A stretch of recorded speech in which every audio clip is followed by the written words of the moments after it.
Magsiluhod po ang lahat, tanda ng paggalang sa Banal na Espiritu sa katauhan ng ating minamahal na Apo Concho.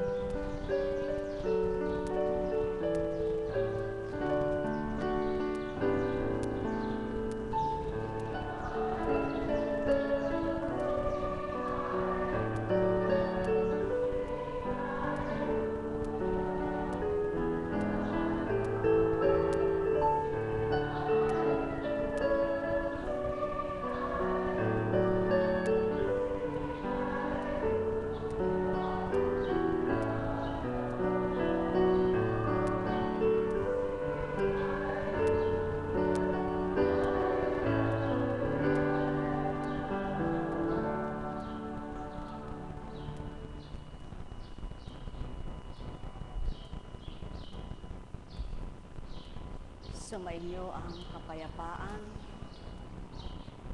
ang bawat kahiwagaan na kaganapan sa kanino man na nilikha ng Ama, dito sa lupa, sa hayop man, sa halaman man, higit sa mga anak niyang minamahal, ay tunay na isang patotoo. Ang magagawa ng Ama, di kayang gawin ng tao. Subalit hindi lahat ay nakatuon ng pag-iisip at nagninilay sa mga bagay na kaganapang kahiwagaan. Kaya't mapalad ang nagpapatotoo at nakikipagtotoo na ang Diyos ng kahiwagaan ay buhay na nakamtan.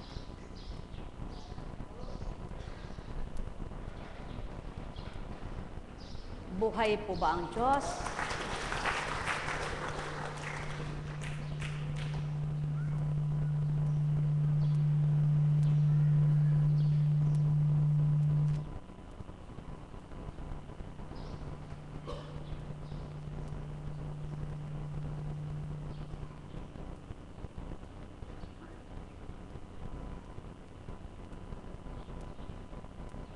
Kapag ang kumilos ay ang Diyos sa buhay mo, hindi mo kayang liripin, hindi mo kayang arukin. Maliban ipabatid sa iyo ng kanyang espiritong suma sa iyo.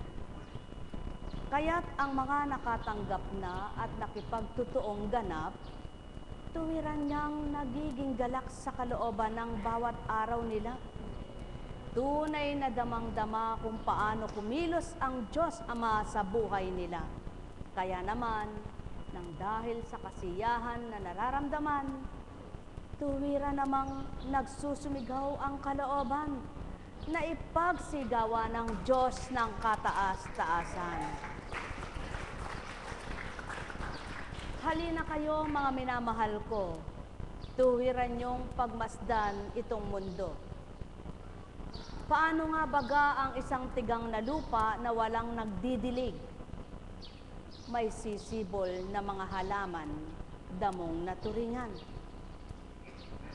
Kung ang mga ito na lupa ay pinasisibulan ng Ama nang naangkop sa gusto niyang patubuin, hindi kaya ikaw nakatawang lupa rin na nagmula sa labok na tumutuboy mga halaman, ang di niya kaya pasiglahin at magalak kang tuwiran sa mga patutubo niya sa iyo o itutubo niya sa iyong makapagdudulot sigla?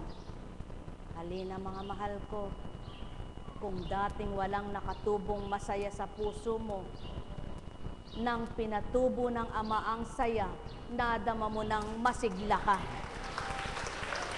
Nang pinatubo ng Ama ang mapayapang pag-iisip mo, sa dating laging ikay nagugulumihanan, sa tuwin ay ikaw ay nalilito, sumibo lang kapayapaan, nag-ani ka ng kagalakan.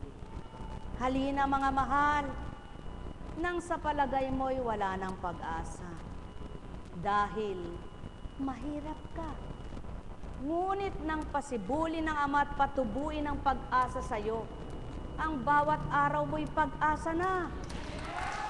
Sapagkat Walang bagay na hindi niya magagawa na nauukol sa mga anak niya sa lupa, na tuwirang ikasisi at ikagagalak, na masurpresa niyang tinatanggap.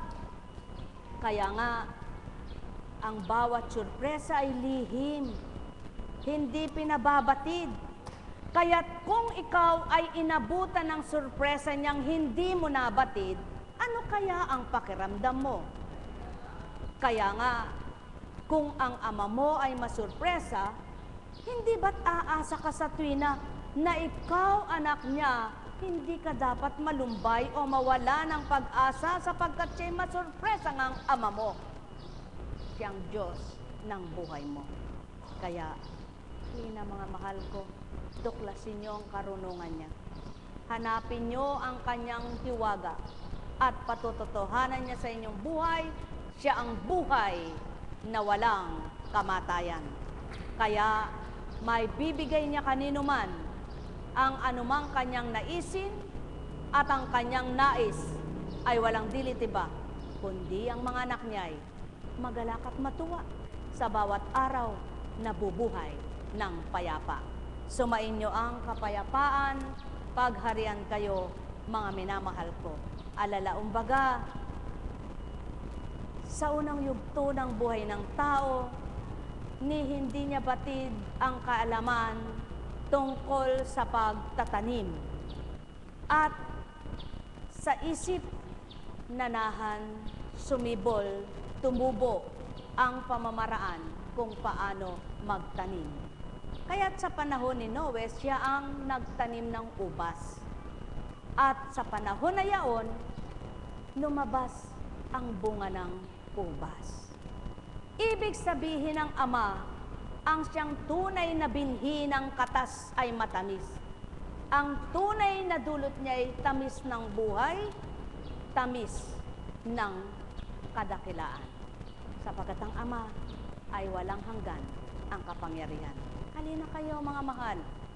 Hanapin nyo at siya'y masusumpungan. Damhinin nyo at siya'y mararamdaman. Kilalanin nyo at siya'y matututunan. Siya'y katulad ng isang tunay na mabuti at walang katapat sa kabutihan. Kaya't humingi kayo sa Kanya at kayo'y babahaginan bilang mga anak niyang minamahal. Mahal na mahal ko kayo. Tuwiran kong tinuturan. Mahal na mahal ko kayo. Nektaramaniyahan. Nektaramaniyahan. Nektaramaniyahan. Buhay po ba ang Diyos? Buhay nga po ba ang Diyos?